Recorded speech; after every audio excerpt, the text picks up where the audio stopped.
Danger of injury and other unforeseeable consequences in the event of improper use. Before using the machine for the first time, read the operating manual and keep it for later use and to pass on to any subsequent users. The display and what each symbol or light indicates. The display elements each have a unique function and light up to easily let you know what the shredder is doing and/or needs. The bottom display light lets you know the machine is powered up and running. The first light to the left of the power indicator lets you know where there is a jam on the conveyor belt. Directly above the conveyor jam indicator is a light that will let you know if there is a paper jam. Above the paper jam indicator, there is a light letting you know the door is open or an emergency stop was pressed. The top light is a display with no function. To the right of the top light is the oil reserve indicator. The last two indicators positioned on the bottom right corner both are displays with no function. Test run. Check that the loading table is installed and bolted on securely. Put the document shredder into operation on a trial basis to test the safety devices. Unlock the emergency stop push button by pulling it out. Turn the main switch to the I position. The green Ready for Operation LED lights up. If an error message lights up, such as Door Open, first rectify the error. Press the Start button. The audible startup warning signal sounds for 5 seconds. The visible startup warning signal lights for 10 seconds.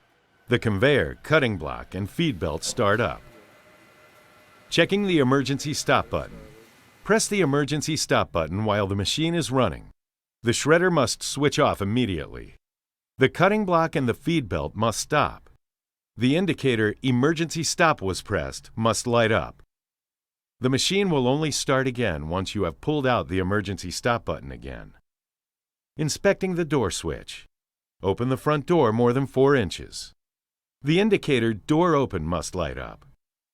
The conveyor, cutting block, and feed belt must stop.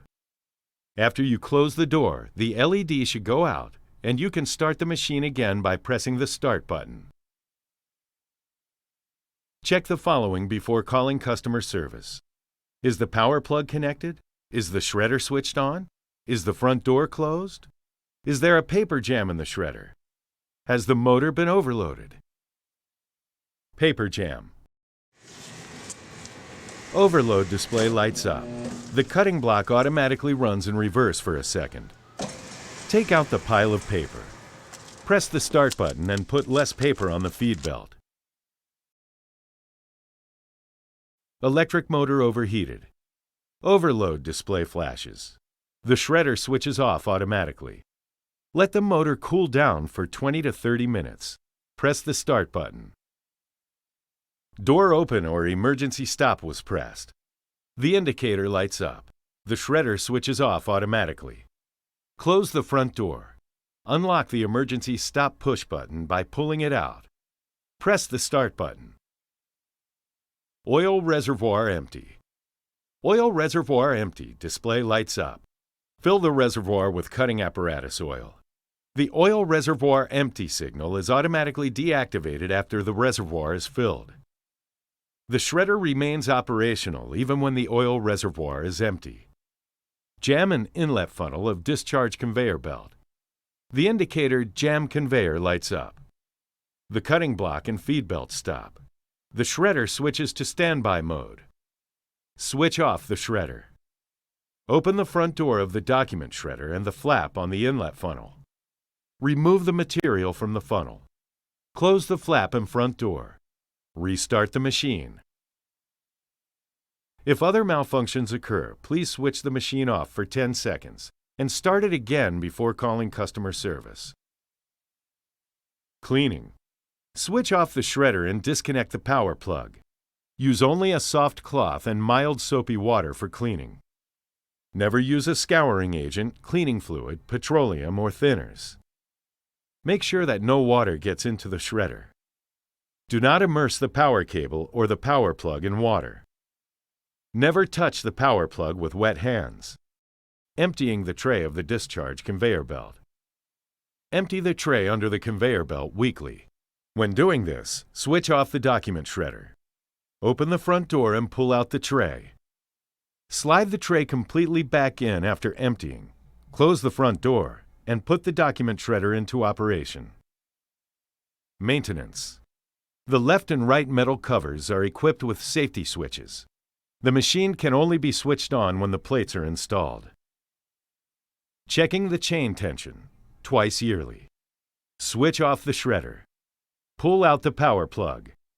Remove the left cover panel and screws. The sag of the chain should be 3/16 to 3/8 inches. If you need to tighten the chain, remove the right cover panel.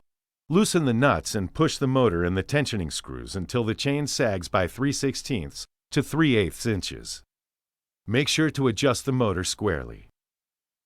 Do not tighten the chain too much, as this will cause premature wear on the chain and bearings. Tighten the nuts again. Put the cover panels and the tray back on. Greasing the drive chains and cogs twice yearly. Switch off the shredder. Pull out the power plug. Remove the cover panels. Grease the cogs and the drive chains from the motor to the cutting apparatus, the cutting block to the feed belt, and the cutting block to the regulating roller. Recommended lubricating grease, K2K, in accordance with DIN 51502/DIN 51825. Put the side cover panels back on. Tightening the feed belt. The feed belt should not slip when loaded with material. Switch off the shredder. Remove the tray. Loosen the hex nuts on the left and right sides of the snub roller. Loosen the lock nuts of the tensioning bolts. Tighten the feed belt evenly using the tensioning bolts. Only tighten the feed belt until it stops slipping. The feed belt bearing may be damaged if it is tightened too much. Tighten the hex nuts on the snub roller and the lock nuts on the tensioning bolts again. You must check that the feed belt runs straight. Switch on the shredder and let it run for 10 minutes. During this time, the feed belt must run in the middle of the snub roller. If it slips to the left or right edge, you must alter the setting of the snub roller. Put the tray back on. If you determine that the discharge conveyor belt slips under load, you must retighten it in a manner similar to clamping the feed belt. To do this, remove the plug connector in the interior of the document shredder, as well as the screws on the crossbar, and behind the caps on the back of the shredder. Run the conveyor belt out of the document shredder.